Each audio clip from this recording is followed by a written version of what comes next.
কি খবৰ স্যাৰ আজি?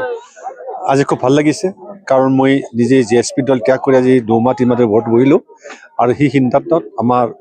ৰাকেশ ভাইটিৰ লগত আমাৰ চিফ প্ৰধান প্ৰমোদ দাসৰ লগত জড়িত হৈ সকলো কেইজনৰ লগত মই দলীয় হিচাপে আমি চৰকাৰ কৰিছিলোঁ আৰু সেই মৰ্মে আগতে তেওঁলোকে মই ইউ পি এল অহাৰ কথা কৈ আছিল ময়ো বিবেচনা কৰিছিলোঁ আহিম কিন্তু কিছুমান দায়িত্ব থকাৰ কাৰণে আহিব পৰা নাছিলোঁ যিয়ে নহওক আমি আজি সকলো একত্ৰিত হৈ আমি 200 মান মানুহ আহি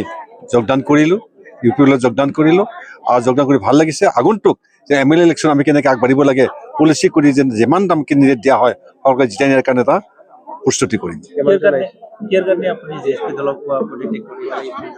আহিব লগা হ'ল কাৰণ যিজন আমাৰ প্ৰেচিডেণ্ট প্ৰাক্তন সাংসদ নৱশৰণীয়া তেখেতৰ একচ্ছিত নায়ক সি অকলে কৰিব খোজে সকলো কামবিলাক কোনো এজন সোধা পোছা নকৰে কাৰণ মই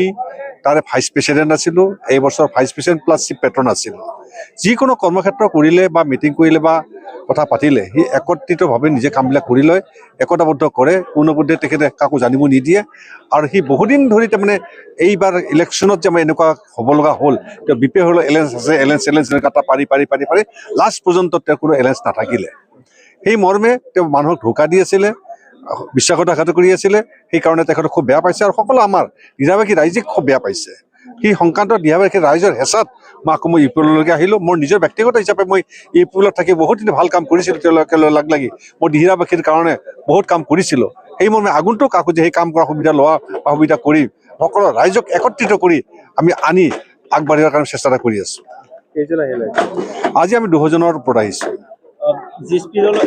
ধ্বংস বুলি কৈ আছে জিএছপি ধ্বংসই মই নাই মানে জিএছপি নাই পূবৰ পৰা পশ্চিমলৈকে মোৰ দ্বাৰাহে জিএছপি চলি আছিল মই যেতিয়া জিএছপি ত্যাগ কৰিলোঁ সেইদিনাখন জিএছপি ঠাণ্ডা কাৰণ কোনো এজন ব্যক্তি তাৰমানে তেনেকুৱা ব্যক্তি নাই যে তেওঁ আগবাঢ়ি যাব পাৰিব সেনেকুৱা ব্যক্তি মই আজিলৈকে দেখা নাই